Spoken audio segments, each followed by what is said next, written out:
can't stop the time. All when them a keep up them politics crime, none of them can stop the time. Run from the valley, the mountain, them climb, none of them can stop the time. WEFM, fresh sound. WhatsApp us or call us at 457-9997. Rise and shine. Let's get ready to take on the day.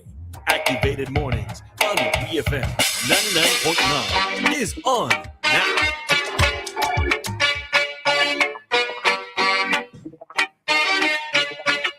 That's right, man. They can't stop the time. Yeah. And Mr. Good morning to you and especially you, of course, Roleza. We gotta send on condolences to the fans of Phantom Moja. You know Phantom Moja passed, right? Oh no, I didn't. Yeah, I didn't. I passed yesterday. Oh, Yeah, okay. at the age of 49. So condolences to his fans and of course his immediate family.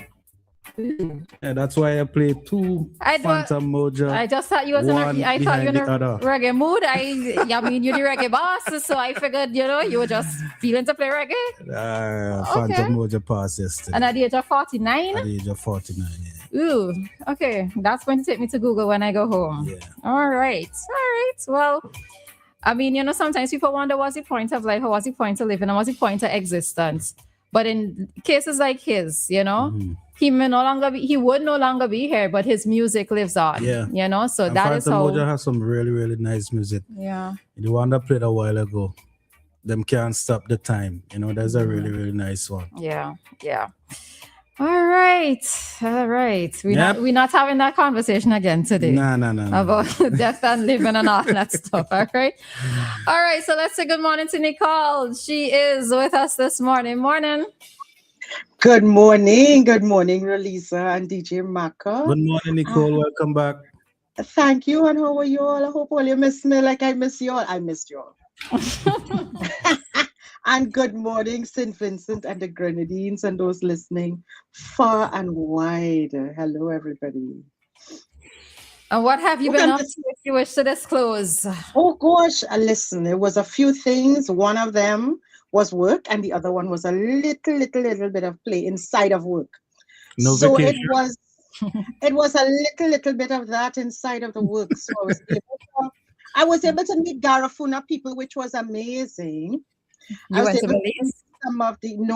I went to Roatan. Okay.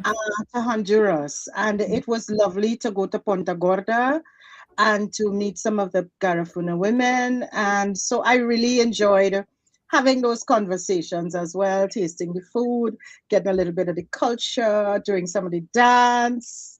So it was a social / cultural / everything else, little bit of, in engagement and stuff. So I missed you all. How was Carnival? Of course, on Carnival Day, I'm like, why I not see it then? Listen up. You know that song, My Kitchen, I don't ask me to work for Carnival? I said, but wait. No, now we worked. Yeah, but the shift is different on a holiday. Yeah. Right. Yeah. So Carnival was good though. You all had a good one, a successful one. I suppose nationally it was successful. Of course, there are always going to be different conversations coming out of Carnival itself and all of that. So, but it was a peaceful one as well. Yeah, that's always important. That is always important. Yeah. All right. And look at that, just so Carnival, just so the party done. But I hope the party now start for a lot of people because, there's so many things, as you said, the conversations outside of the after Carnival are really where the learnings and the new experiences and the new opportunities also come. Mm-hmm. So congrats and keep it going. Yeah. All righty. So any prelims from you? Because I know you're always wandering and, just... Well, always wandering around. Always wandering. You might always somewhere wandering about something. All right. So last night, or was it yesterday evening? Anyway, there was an announcement made by the Minister of Education, Mr. Philip Jackson, and this is regarding the new policy regarding Form 1 students, all right? Students who are just entering secondary schools, there was an announcement made. So we are going to play that clip. This clip is courtesy NBC Radio, all right? So hear what is happening. Good day, parents, guardians, and the people of St. Vincent and the Grenadines. This is Philip Jackson, your Minister of Education. I wish to inform parents and guardians of an important decision by the Ministry of Education made today. After much research and deliberation, we have agreed on a new policy regarding registration fees for Form 1 students at public schools and government-assisted private secondary schools. This new policy reflects the ambitions of the Education Act, the more general policy enunciated by Prime Minister Friday on the cause of access to education in St. Vincent and the Grenadines, and the NDP's commitment to ease the cost of living for Vincentian families. The new details will be communicated to the public by each school through revised registration packages. However, the main changes include the removal of fees designated as registration, processing, and admission fees, among others. Parents and guardians are asked to await the relevant specific communication from the secondary school their child will be attending. For those who have completed registration and paid the previously advertised fees, the school will communicate the details of the refund and the dates when the refunds will be made. We ask you to exercise patience as the new policy comes into effect after some schools have started registration of new students. As Minister of Education, I take full responsibility for this new policy and any inconvenience the timing may have caused. Please be assured that we are acting in the best interest of our students and their families as our administration and the ministry implements its commitment to ensuring that every child has equitable access to quality and affordable education. Parents who have questions or require further information are encouraged to contact their child's school or the Ministry of Education. We wish to thank parents, guardians, school leaders, and the wider public for their understanding and cooperation as we continue to strengthen fairness, transparency, and accountability within our education service. This message is brought to you by the Ministry of Education, Vocational Training, Innovation, Digital Transformation, and Information.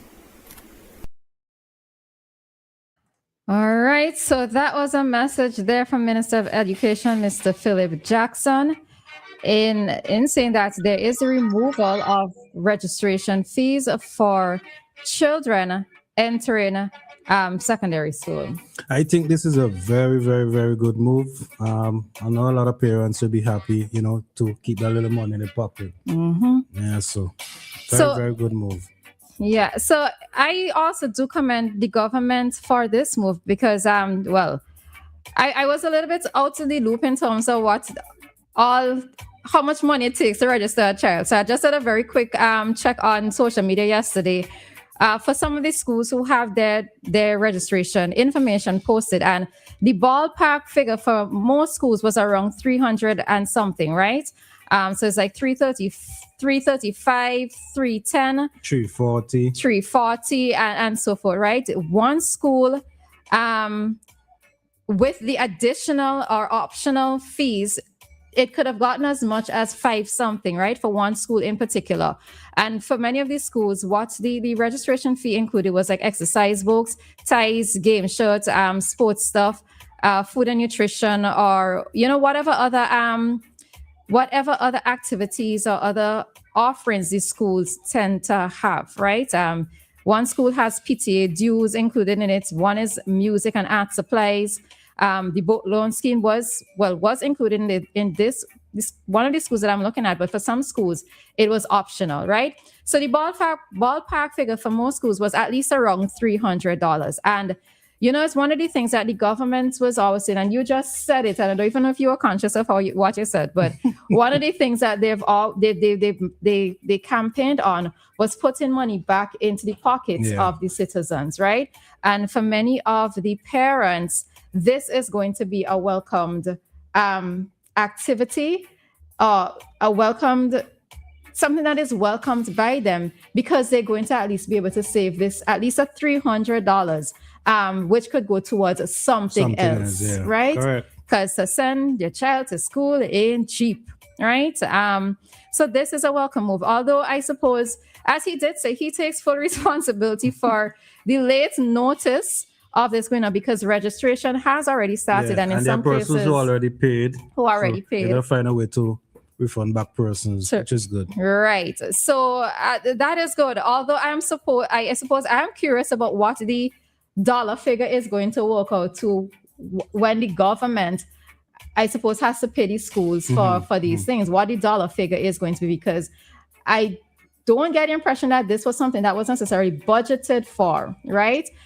Maybe it is a move that they wish to do because, as I said, they're trying to ease the burden on persons, on citizens, and in this case, of parents directly. But I suppose I'm curious to know what the dollar figure is going to be for. How much is going to cost? How much is going to cost the government for this initiative? But you can't knock it, right? Anything to help parents in particular save money. And, these children, many of these children would have done well at the CPEA, so parents are excited to know that they're starting a new journey, a new secondary school life. But coming with that also brings with it its own expenses, so, yeah.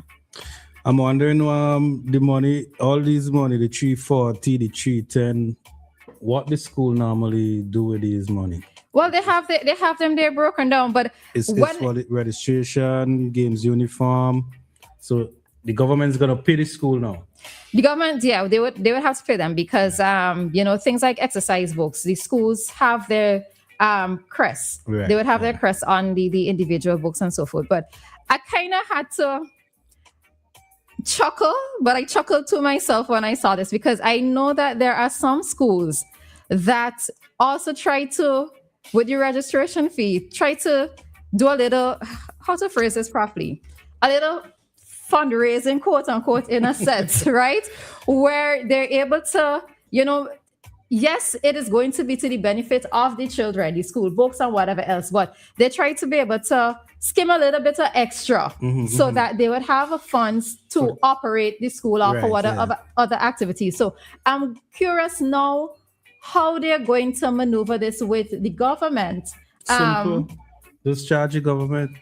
So, but are they going to necessarily, let's say, charge the government? Okay, let me just basically look at one come school. like a charge in itself. 340. If they're going to charge each 340, or are they going to possibly have to reduce that cost now? I don't know how this is going to work out.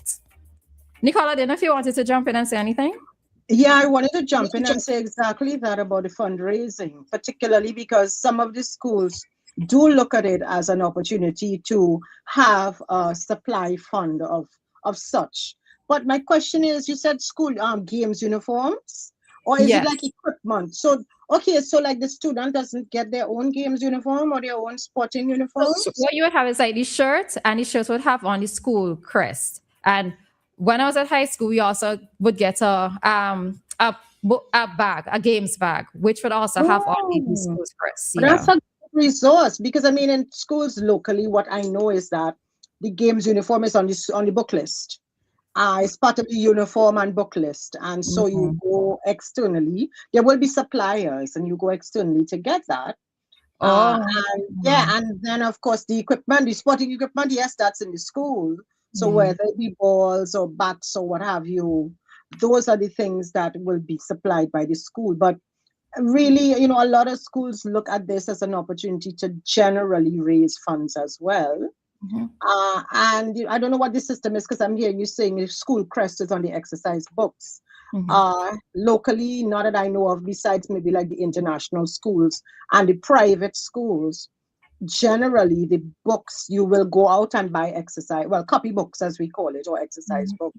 But what is a big business here is book covering, because all the schools mandate that the copybooks, exercise books are covered.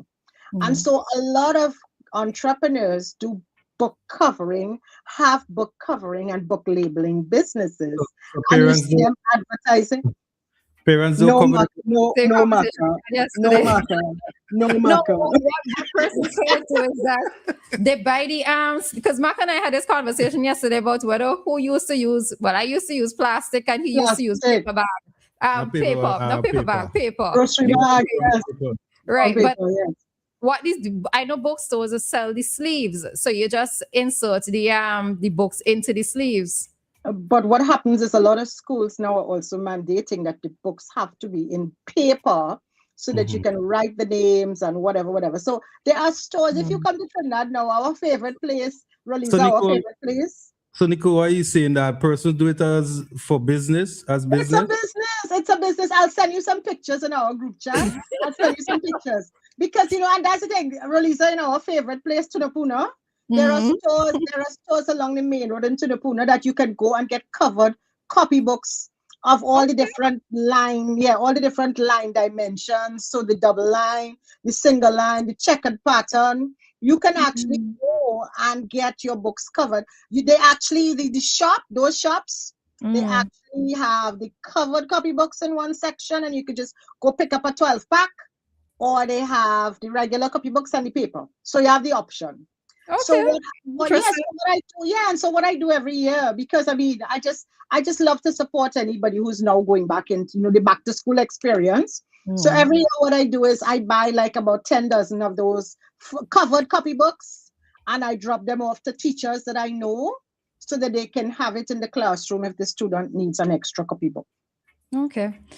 All right. So as you said, it's a good initiative by the government, but I'm so curious to know whether or not the VAT Day is happening, right? And somebody say you want extra money. I just remember that the VAT is the VAT is supposed to be in August. They had said the first of August. The first I was supposed to the first week or Monday or whatever it was in August. But my suggestion was it should have been for the last Friday in August, before returning to school, because I think that's when it's going to be more impactful. I am believe we're going to get any so I'm so curious to know if that is going to happen. There was one already, right? There was one day already, right? There was one in December, but they had proposed two, one in December and one in August. The one in August is postponed. That'll be postponed. Okay, Minister Maka. Yeah, that'll be postponed. All right, so we gotta see what Maka, look at my eyebrows. That will be postponed, Nicole. All right, so we're going to head on out of this segment and head into today's traffic talk. Nothing else sounds as good as WEFM, the clean, fresh sound. This is WeFM's Traffic Talk, Monday to Friday, 7:35